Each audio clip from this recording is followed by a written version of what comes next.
Shalom, shalom, shalom, toute la famille Vie Abondante.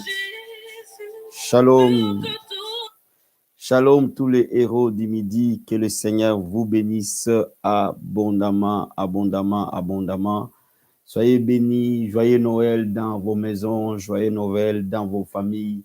Que le Seigneur vous bénisse abondamment, abondamment, abondamment. J'ai la joie d'être avec vous aujourd'hui spécialement parce que nous allons parler de la divinité de Jésus. Nous allons parler d'un thème clé de l'Évangile. Et quand nous comprenons ce thème, nous comprenons quasiment tous les soubassements de la Bible. Quand nous comprenons ce thème, nous comprenons le socle, la fondation même de la foi chrétienne, la fondation même de la Bible, la fondation même de ta foi chrétienne. Amen. Et c'est pour cela que je suis totalement convaincu que Dieu vous bénira. Excusez-nous pour les retards parce qu'il y avait des petits réglages à faire, tant sur le plan technique que sur le plan du message lui-même. Amen. Pendant ce temps, nous allons partager rapidement. Partageons. Je vous souhaite vraiment un joyeux Noël dans vos maisons, joyeux Noël dans vos familles. Nous reviendrons avec maman ce soir. Vous souhaitez un très joyeux Noël. Joyeux Noël, ma fille Esther, ma fille Teresa, ma fille Jo, ma fille Nayanka. Que le Seigneur te bénisse abondamment. Ma fille Asita, sois bénie, sois bénie, sois bénie, sois bénie. Loana, joyeux Noël.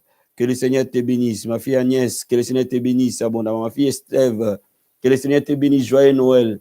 Ma fille Samantha, Sandrine plutôt, que le Seigneur te bénisse, joyeux Noël. Ma fille Laurence, que le Seigneur te bénisse. Ma fille Marie-Lise, pasteur Marie-Lise, que le Seigneur te bénisse abondamment, joyeux Noël. Ma fille Dominique, sois bénie, sois bénie, sois bénie. Ma fille Esther 1, que le Seigneur te bénisse, maman, sois bénie, joyeux Noël. Que le Seigneur te bénisse. Ma fille Josiane, que le Seigneur te bénisse, joyeux Noël. Que Dieu te bénisse abondamment. Et vous tous qui êtes dans vos maisons, amen. Ma fille Teresa, sois bénie, joyeux Noël, ma fille, que le Seigneur te bénisse. Ma fille Jennifer, que le Seigneur te bénisse abondamment, très joyeux Noël. Ma fille Henriette, sois bénie, que le Seigneur te bénisse. Amen. Bien-aimé Chrétien Sion, sois béni, que le Seigneur te bénisse abondamment. Joyeux Noël, que Dieu vous bénisse dans vos maisons, dans vos familles, que le Seigneur vous bénisse énormément. Aujourd'hui, nous parlerons de la divinité de Jésus. Amen. Jésus-Christ est Dieu. Bien-aimé, dans l'entretemps, avant que nous puissions commencer, je demande à ce que vous puissiez pouvoir partager abondamment parce que ce message est capital. C'est le socle de la foi chrétienne. C'est le socle même du soubassement de notre foi. C'est la cause pour laquelle nous sommes là. Amen. Toi et moi. Amen. Pendant que nous sommes en train de partager, faites comme moi, partagez sur votre page Facebook, votre compte, différents supports que vous avez, WhatsApp, Imo, Amen, Messenger. Faites comme moi, bien-aimés.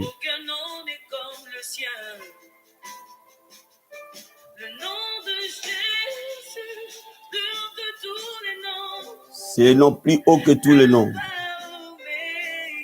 Il est alpha, il est oméga. Il est le commencement, il est la fin. Alléluia.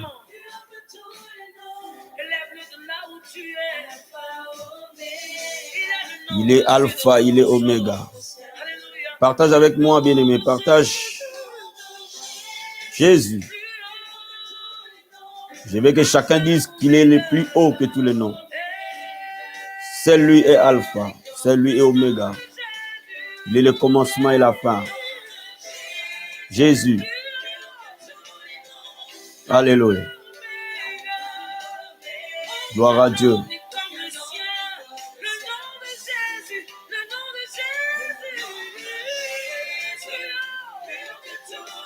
C'est un nom qui est plus haut que tous les noms. Le commencement et la fin. Partage, mon ami, partage. Prêche avec moi l'évangile cet après-midi. Gloire à Dieu. Yes.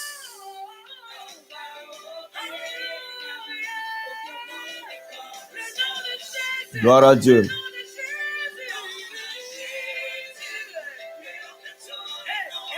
Yes. Élève ces noms merveilleux.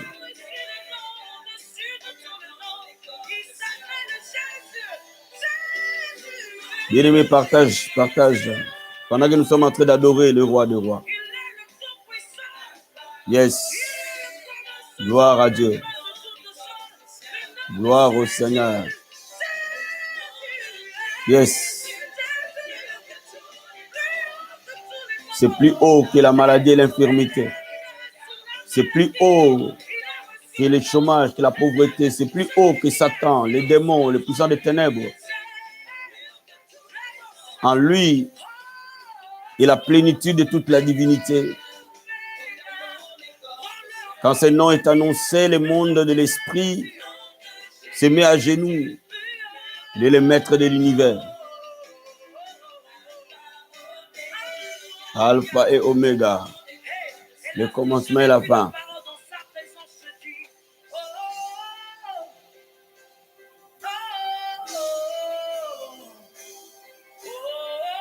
Gloire à Dieu.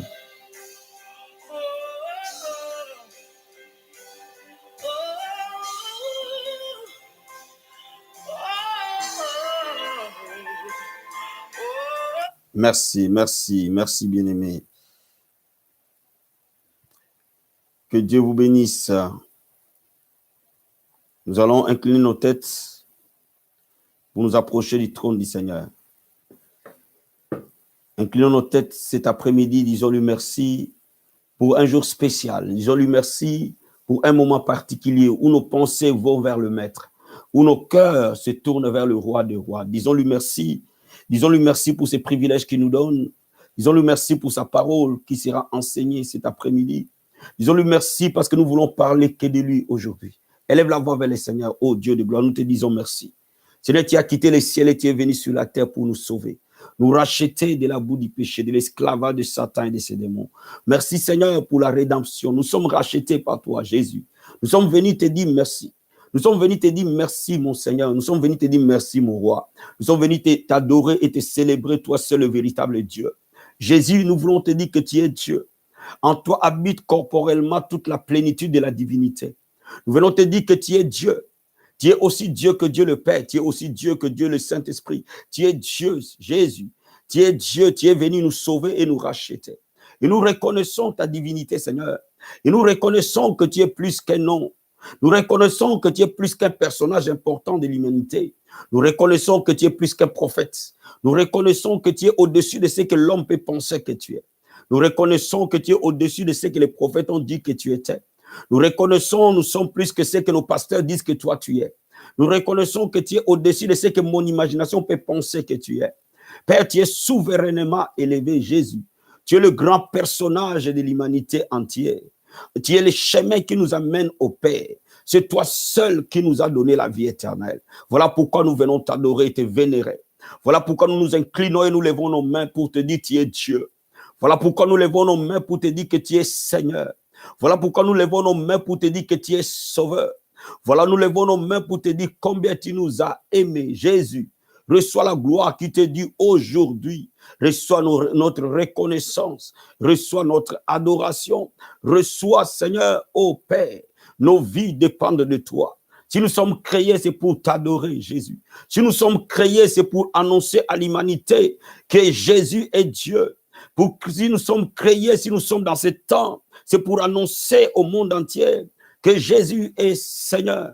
C'est pour annoncer au monde entier que Jésus est le roi des rois, le Seigneur des seigneurs. Si nous sommes en vie à ce moment, c'est pour que le monde entier entende et que le ciel entende et que la terre entende et que l'enfer entende que Jésus est Seigneur. Nous te célébrons le roi, nous te célébrons le rocher, nous te célébrons le socle de nos vies. Nous te célébrons, Emmanuel, alléluia.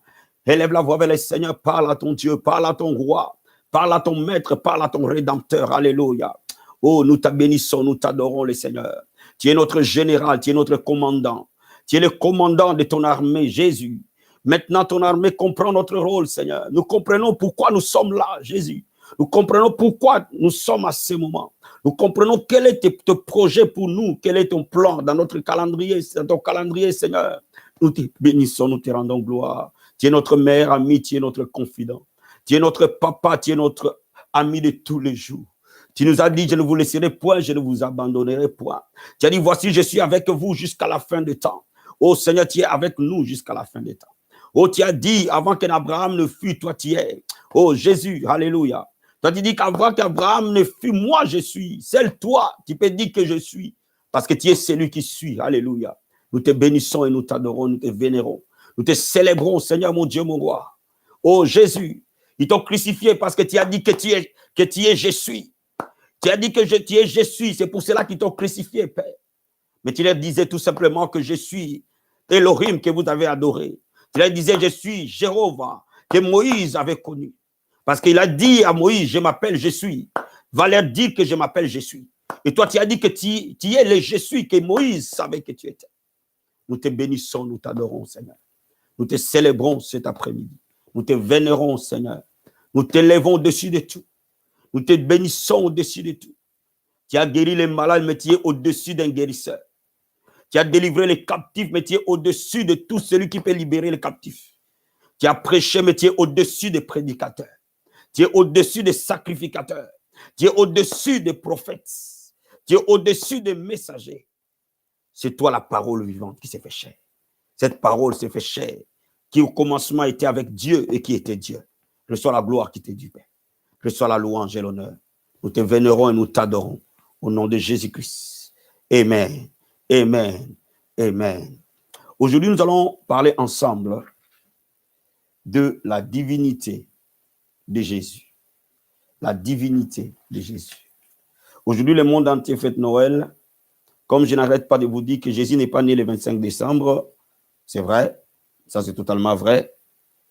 Mais quand le monde entier pense à Jésus, il est important que nous, le saints, nous pensions à lui. Nous sommes censés penser au Seigneur tous les jours.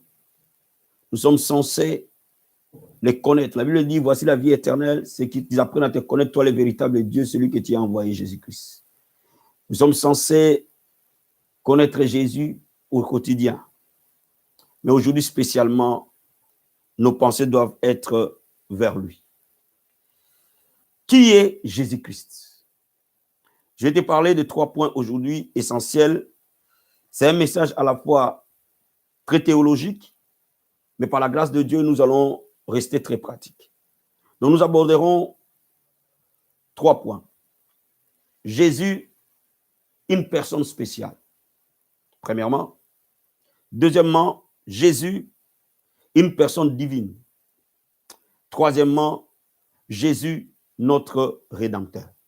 Amen. Jésus, une personne spéciale, pas comme les autres. Dans la Bible, il y a 332 prophéties de l'Ancien Testament qui se sont accomplies dans le Nouveau Testament texto, qui montrent que Jésus n'est pas une personne ordinaire. Quand vous lisez l'Ancien Testament, vous allez trouver 332 prophéties de l'Ancien Testament, depuis Genèse, depuis le Jardin d'Éden, jusqu'à Malachie. Il y a 332 prophéties qui parlent d'une personne. Son nom est Jésus-Christ. Et vous allez commencer de Matthieu et vous allez arriver à Apocalypse. Vous allez voir l'accomplissement mot pour mot de ces 332 prophéties de l'Ancien Testament qui confirment que ce dont les prophètes ont dit dans l'Ancien Testament, c'est lui, Jésus-Christ. Aujourd'hui, j'ai prélevé 3 prophéties majeures pour te montrer que Jésus n'est pas un homme ordinaire. Il est une personne spéciale. Nous allons ouvrir notre Bible dans le livre de Genèse, chapitre 49, verset 10. Genèse, chapitre 49, verset 10.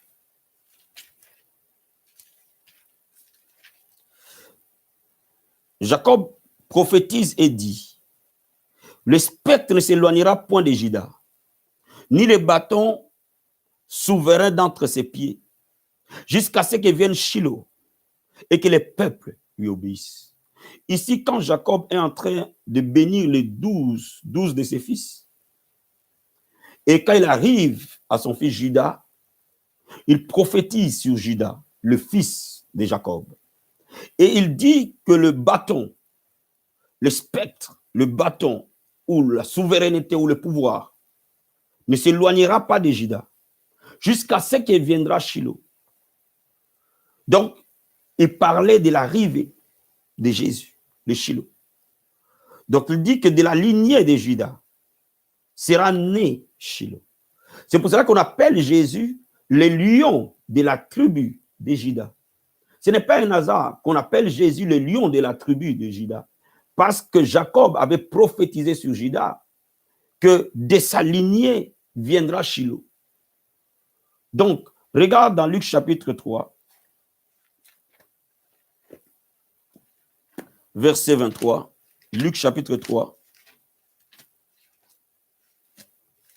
verset 23 et verset 33-34. La Bible dit, Jésus avait 30 ans lorsqu'il commença son ministère, étant comme on le croyait, fils de Joseph, fils d'Élie. Verset 33, fils d'Abinadab, fils d'Abmin, fils d'Armi, fils d'Esron, fils de Pharez, fils de Juda, fils de Jacob, fils d'Isaac, fils d'Abraham, fils de Tara, fils de Nacor. Amen. Hein? Donc, cela veut dire quoi? Quand on trace la généalogie de Jésus, on le trouve comme fils de Juda, fils de Jacob. Et c'est ce qui fait que la prophétie que Jacob a donnée 1400 ans avant s'est accomplie texto sur la personne de Jésus. Quand Jacob a dit que le spectre ou le bâton de commandement ne quittera pas Juda jusqu'à ce que vienne Shiloh, 400 ans les a séparés du moment où Jacob a parlé et au moment où, dans Luc, la généalogie de Jésus est tracée comme fils de Jacob. Et quand vous allez voir, dès l'arrivée de David, celui qui était de la tribu de Juda, dès que David était loin, le pouvoir est resté sur la lignée de David jusqu'à Jésus. Voyez, une personne que la Bible trace avec autant de précision, 1400 ans avant, Dieu avait déjà parlé par la bouche de Jacob. Et 1400 ans après, cette prophétie s'accomplit. Cela explique déjà que cette personne-là est assez particulière. Je vais te lire encore une autre prophétie dans Michée chapitre 5. Michée chapitre 5. Michée chapitre 5. Et nous allons lire le verset 1. Et toi, Bethléem, Ephrata, petite d'entre les milliers de Juda, de toi sortira pour moi celui qui dominera sur Israël, et dont l'origine remonte aux temps anciens, au jour de l'éternité. Voyez, le prophète Michée, 700 ans avant environ, avait déjà prophétisé que de Bethléem, un petit village de Judée, viendra le Messie. Voyez, et nous savons tous que Jésus est né à Bethléem. Voyez-vous, 700 ans avant, Dieu avait déjà prédit que de Bethléem, de la contrée de Judée, viendra le Messie. Ce qui explique que Jésus est une personne totalement spéciale, totalement particulière. Regarde quand la Bible nous dit dans Matthieu chapitre 2, verset 1. Matthieu chapitre 2, verset 1. J'ai envie de laisser parler la parole. Amen. Hein? Matthieu chapitre 2, verset 1. La Bible dit, Jésus étant né à Bethléem en Judée au temps du roi Hérode. Voici les mages de l'Orient arrivèrent à Jérusalem. Donc Jésus est né comme le prophète Michée avait dit 700 ans avant, exactement à Bethléem et dans la province de Judée. Voyez, Dieu est un Dieu de précision. Et cela explique que Jésus est une personne particulière. Je vous ai dit 1400 ans avant, Jacob a parlé de Shiloh. 700 ans avant, Michée a parlé de l'arrivée de Jésus à Bethléem. Et la parole, le Nouveau Testament l'a confirmé qu'effectivement, Jésus est né à Bethléem. Cela explique mot pour mot que cette personne est un personnage capital de la Bible. Des années avant, les prophètes ont parlé de lui. Et la parole de Dieu s'est accomplie exactement comme les prophètes l'ont dit. Je vais te dire quelque chose. Quand on annonce Jésus, quand on parle de Jésus, quand tu penses à Jésus, commence déjà à te dire que tu ne penses pas à un homme. C'est le personnage le plus important de l'humanité entière et de tout le temps. De toute l'éternité, il est et il sera la personne la plus importante de l'humanité. Et la Bible le prouve. Il n'y a pas une autre personne sur qui la Bible a dit autant de prophéties, autant de précisions. Je vais te donner encore une troisième prophétie. Isaïe chapitre 7, verset 14. Isaïe chapitre 7, verset 14. C'est pourquoi le Seigneur lui-même vous donnera un signe. Voici la jeune fille deviendra enceinte. Ou alors, voici la vierge deviendra enceinte. Et elle enfantera un fils et on lui donnera le nom d'Emmanuel. Le prophète Ésaïe a dit qu'une vierge enfantera. Une vierge, une qui n'a pas connu un homme, aura un fils. Il est l'unique vierge qui a enfanté dans l'histoire de la Bible. Marie est l'unique vierge qui a enfanté dans l'histoire de l'humanité en tout cas. Et ça a été déjà prédit avant. À peu près 700 ans aussi, parce que Michée et Ésaïe étaient des prophètes plus ou moins de la même génération. De même siècle à peu près. Donc quand le prophète Ésaïe a parlé de la naissance de Jésus, a donné un signe que cette personne viendra d'une vierge. Amen. Et cette parole s'est accomplie dans Matthieu chapitre 1. Nous connaissons que Marie est la mère de Jésus et laïe sans avoir connu un homme. Mais la Bible le dit quand même. Voici de quelle manière, Matthieu chapitre 1, verset 18, voici de quelle manière arriva la naissance de Jésus-Christ. Marie, sa mère, ayant été fiancée à Joseph, se trouva enceinte par la vertu du Saint-Esprit avant qu'ils eussent habité ensemble. Marie se trouva enceinte avant d'avoir connu Joseph. Voyez, quel merveilleux maître nous avons. Quel roi nous avons. Quel Seigneur nous avons. Quel papa nous avons. Quel Dieu nous avons. Donc, ça nous montre avec précision que depuis Genèse, toute la Bible a parlé de Jésus. Ça veut dire que tout l'Ancien Testament ne parle que de lui, en réalité. De Genèse à Apocalypse. Nous savons qu'il devait venir de la descendance d'Abraham. Nous savons qu'il devait venir de la descendance d'Isaac. Nous savons qu'il devait venir de la descendance de Jacob. Nous savons qu'il devait venir de la descendance de Judas. Nous savons qu'il devait être de la lignée de David. Nous savons toutes ces choses. Et nous savons exactement où il allait naître. Il allait naître à Bethléem. Et nous savons qu'il allait naître d'une vierge. 332 prophéties ont été annoncées pour l'arrivée d'un seul homme, Jésus-Christ de Nazareth. Merveilleux, c'est non, merveilleux le roi des rois, merveilleux le Seigneur des seigneurs. Donc voilà, déjà pour te dire que quand nous parlons de Jésus, nous ne parlons pas d'une personne ordinaire. Nous ne parlons pas d'un homme né de la femme et de l'homme.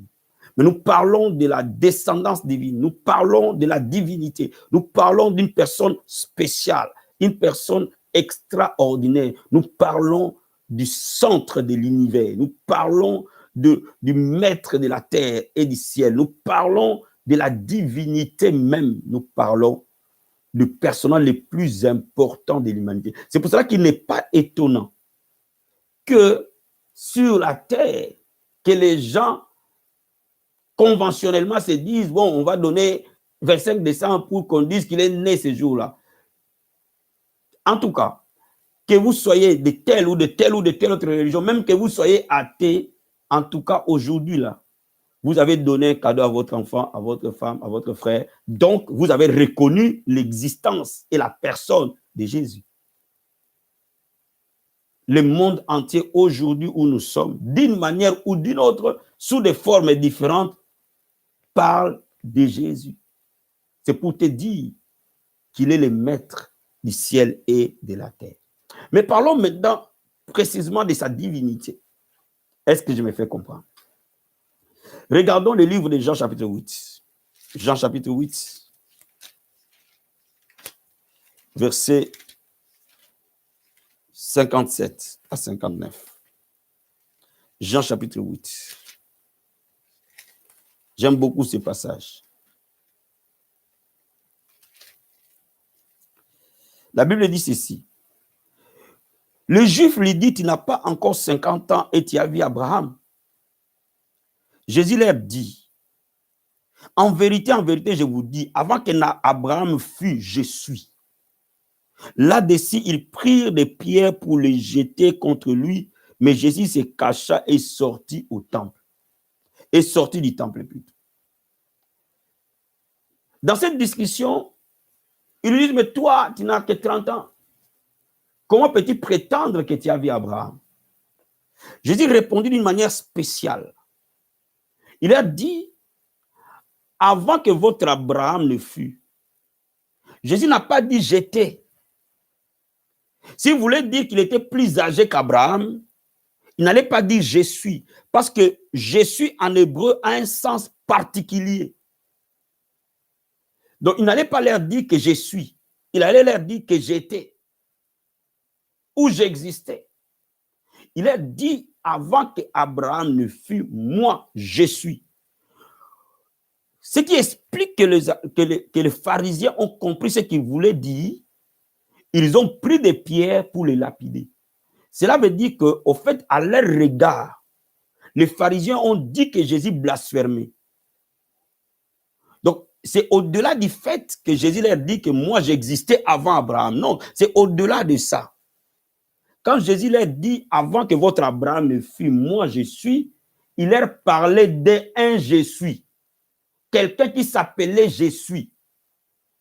Il ne parlait pas que j'ai existé avant Abraham.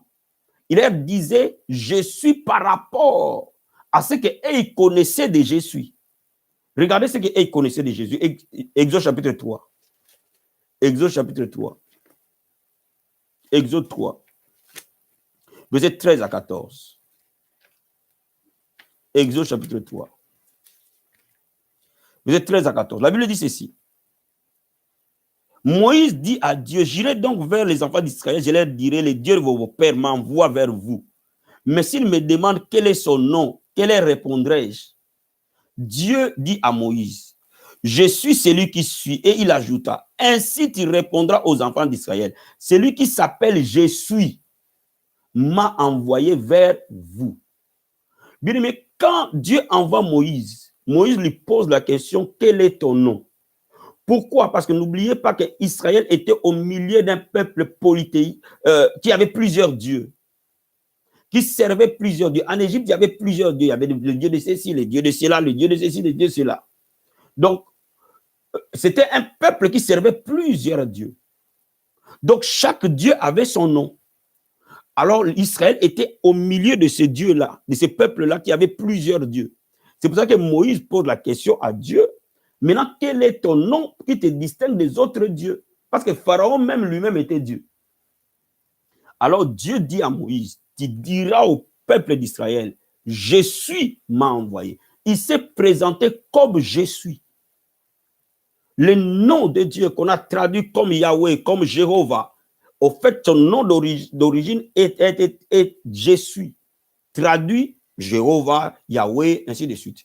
Donc, quand Jésus dit aux pharisiens, je suis, il s'adresse à ce Jéhovah que Dieu a dit à Moïse.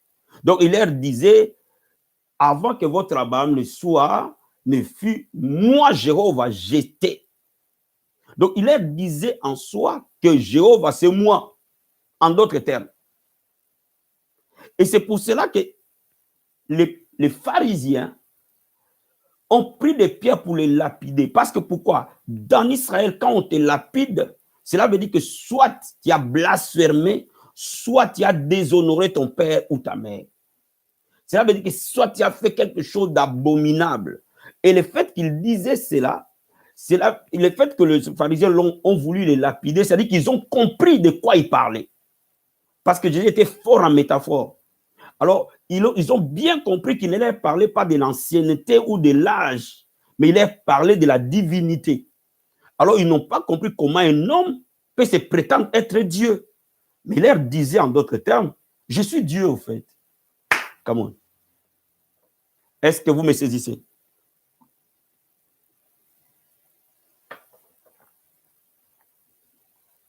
Jésus a toujours su son identité. Jésus a toujours su, et il l'a dit à plusieurs reprises, il a dit sous plusieurs angles, qu'il était Dieu. Est-ce que je me fais comprendre? Mais laissez-moi d'abord te dire quelque chose. La Bible elle-même reconnaît la divinité de Jésus. Regardez ce que la Bible nous dit dans Ésaïe chapitre 44. Ésaïe chapitre 44.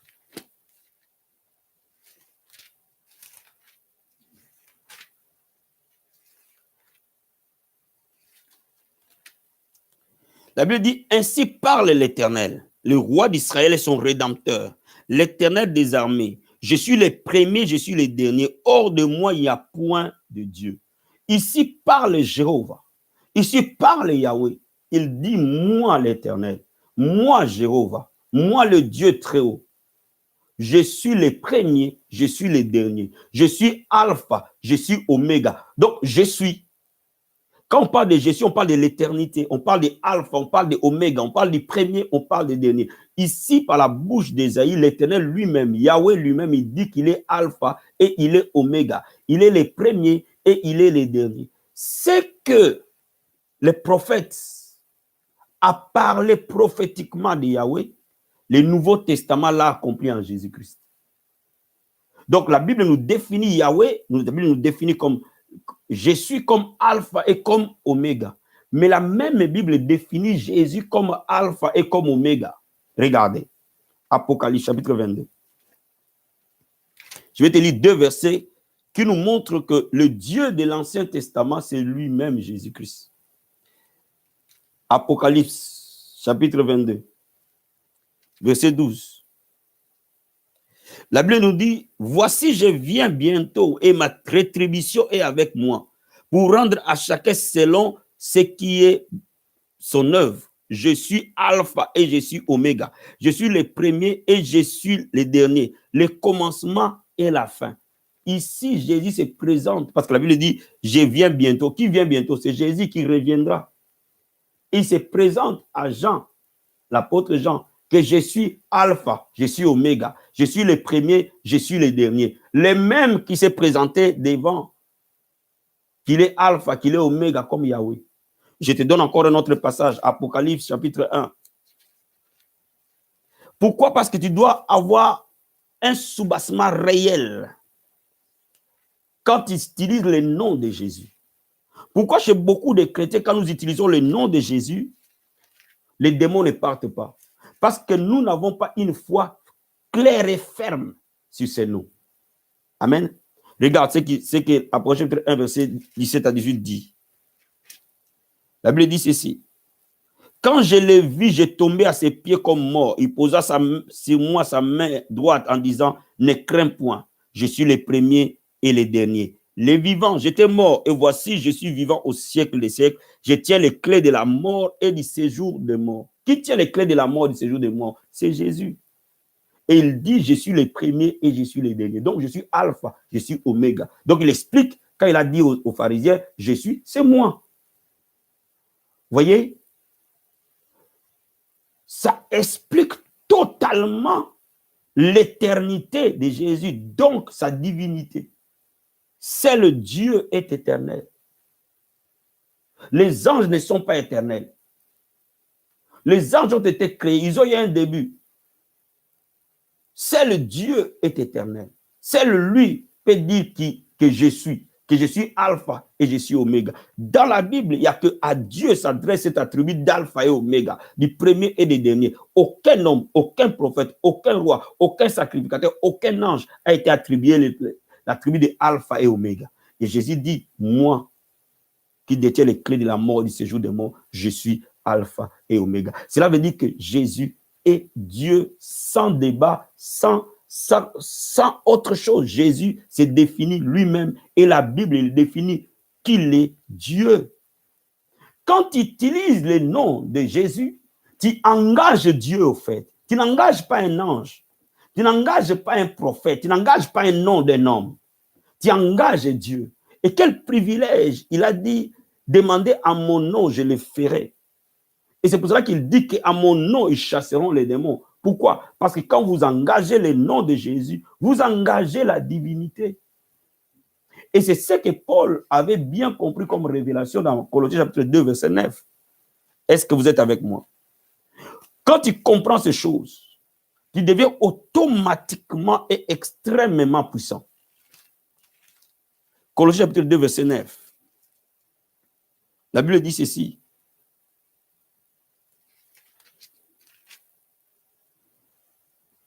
Car en lui, en Jésus-Christ, habite corporellement toute la plénitude de la divinité. En Jésus habite la plénitude de la divinité. Parce que nous avons, nous les êtres humains, une partie de la divinité, mais pas la plénitude de la divinité. Mais la Bible dit qu'en Jésus habite la plénitude de la divinité. Donc, Jésus est Dieu, totalement Dieu. Pas partiellement Dieu. Nous sommes à l'image de Dieu, mais lui est Dieu. Il y a une grande différence entre nous et lui. Bien-aimés dans le Seigneur,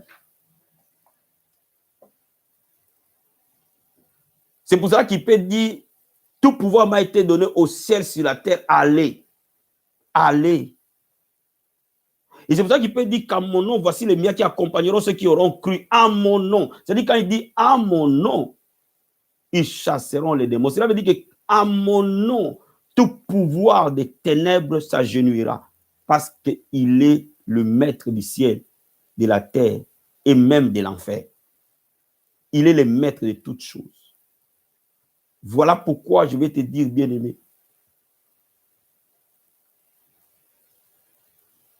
l'évangile n'est pas une religion.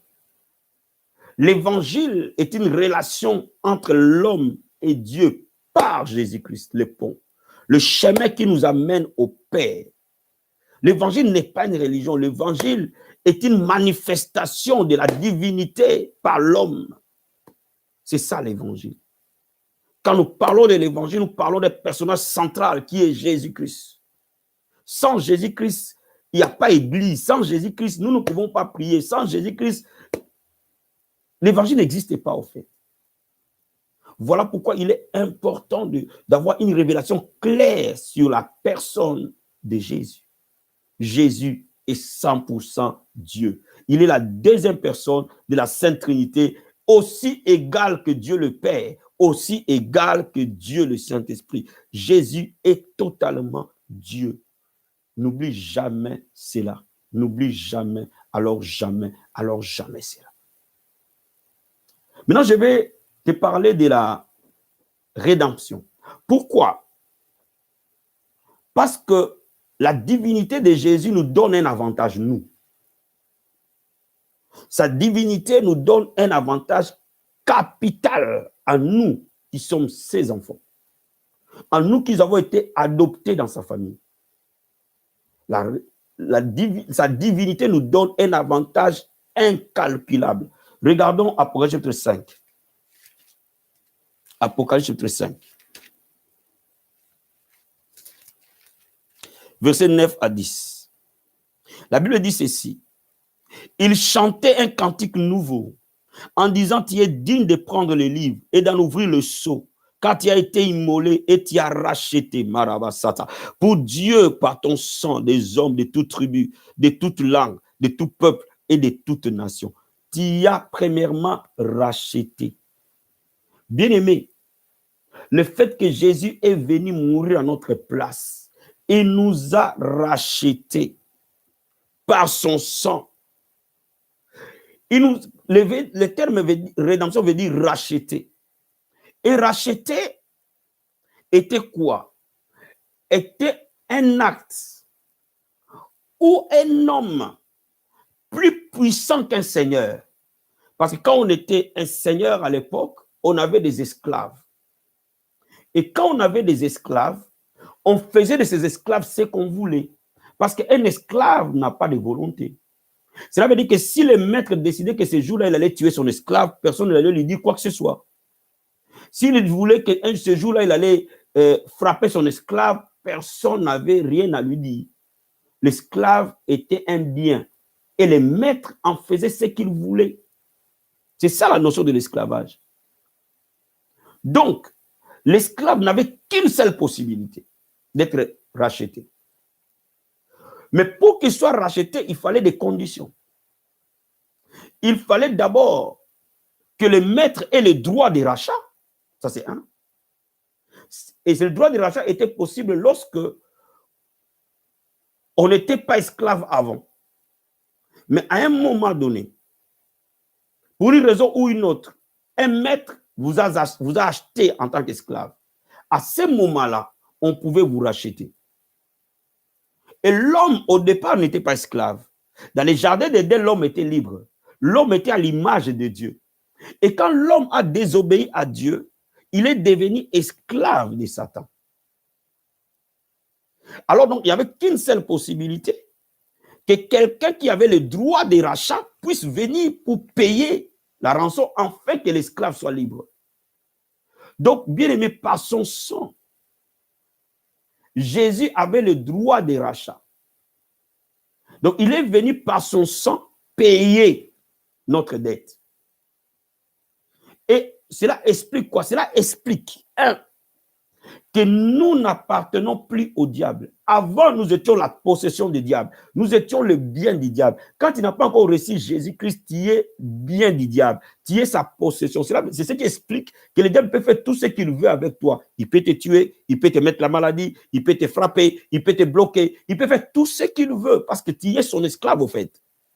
Donc, un esclave n'a pas de volonté. C'est la volonté du maître qui s'applique sur l'esclave. Et quand Jésus est venu, il nous a rachetés. Il a payé les prix par son sang. Et donc, il nous a enlevés de l'esclavage de Satan et nous sommes devenus la possession de Dieu. Donc, aujourd'hui, où nous parlons, à quiconque croit à Jésus, je suis venu t'annoncer, tu n'appartiens plus au diable. C'est une vérité biblique.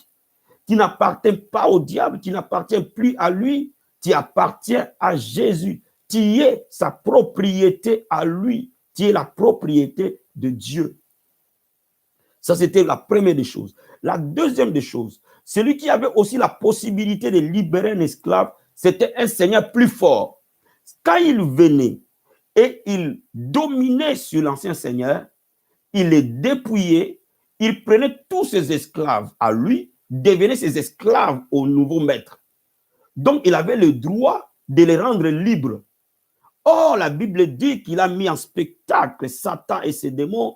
Il les a triomphés par la croix. Cela veut dire quoi? Cela veut dire que le seul Jésus avait, en tant que Dieu, la position supérieure à Satan. N'oubliez pas que Satan, à la base, était un archange. Cela veut dire que dans la hiérarchie céleste des anges, c'est le chef des anges. Il était dans la catégorie des chefs des anges. N'oubliez pas cela. Mais il y a aussi autre chose qu'il a eu après. Il a eu le pouvoir qui était sur l'homme. Donc, non seulement le pouvoir qui était sur l'homme et sa position d'archange, il était dans une certaine position où seul Dieu était au-dessus de Satan. Donc, Jésus, en venant en tant que Dieu, il a dépouillé Satan et il a récupéré les enfants de Dieu. Alors, quiconque croit en lui devient la propriété de Dieu. Voilà pourquoi le diable ne peut plus rien faire contre toi. Voilà pourquoi le diable n'a plus le droit légal de rester chez toi. Est-ce que je me fais comprendre? Le diable n'a plus le droit légal de te tuer. Il n'a plus le droit légal de te donner la maladie. Il n'a plus le droit légal de te frapper parce que tu appartiens à Jésus. La Bible dit, nous avons été transportés du royaume des ténèbres dans le royaume de son Fils bien-aimé. Alléluia.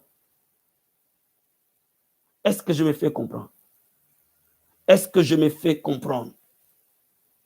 Nous sommes rachetés.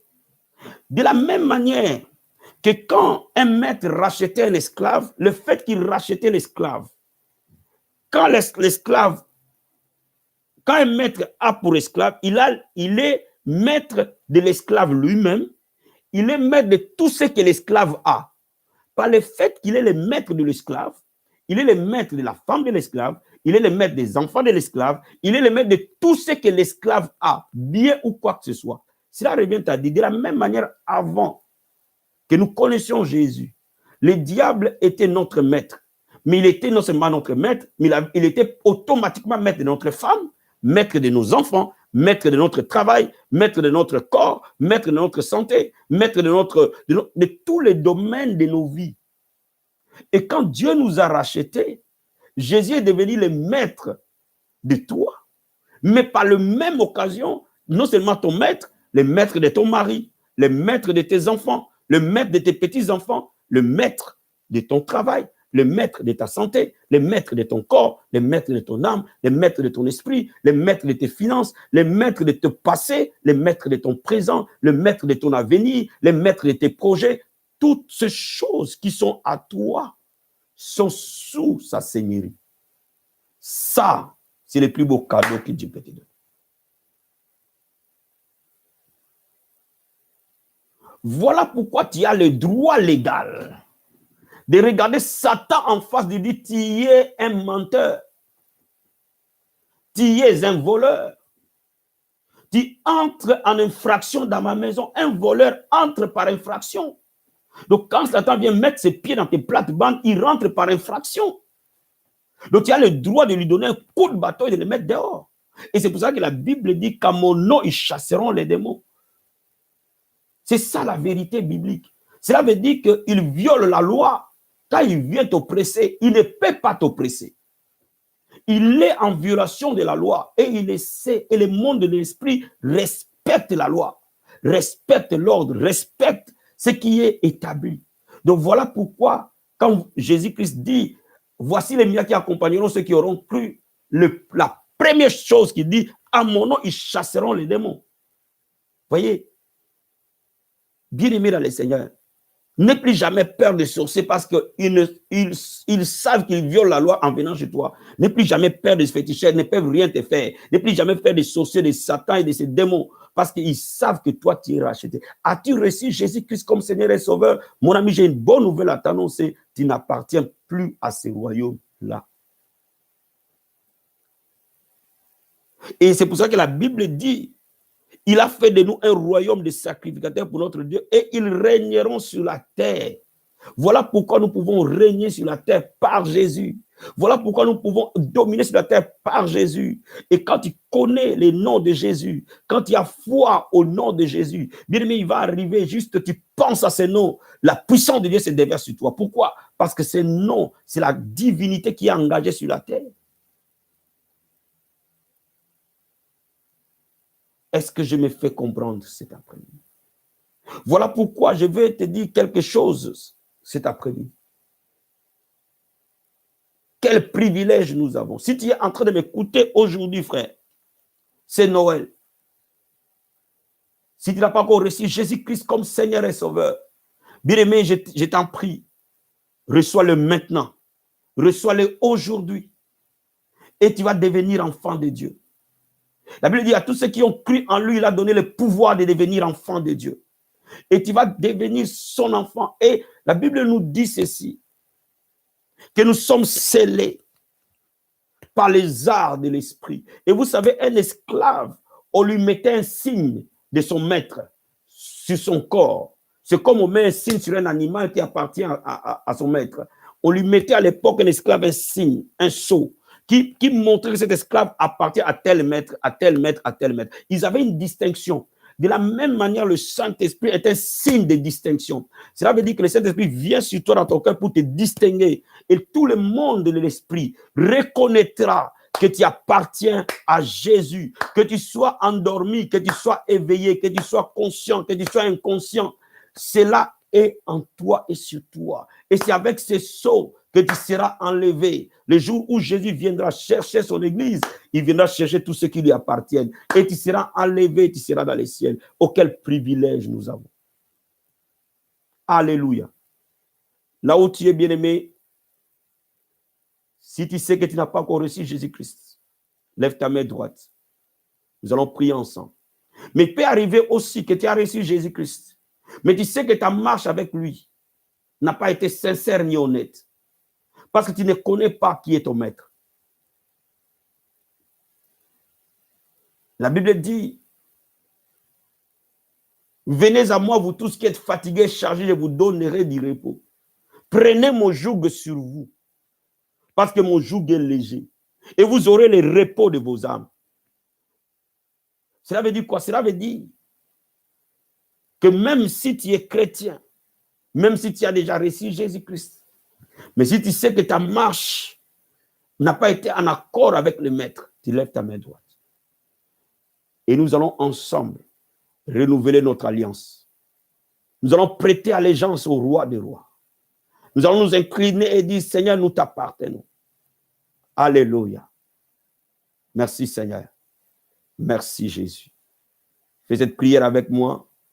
Seigneur Jésus. Répète-le, Seigneur Jésus. La Bible dit, Dieu a tant aimé le monde qu'il a donné son Fils unique, afin que quiconque croise en lui ne périsse point, mais qu'il ait la vie éternelle. La Bible déclare, quiconque invoquera le nom du Seigneur Jésus sera sauvé. Par l'acte de ma volonté, je déclare que Jésus-Christ est mon Dieu. Il est mon sauveur. Il est mon rédempteur.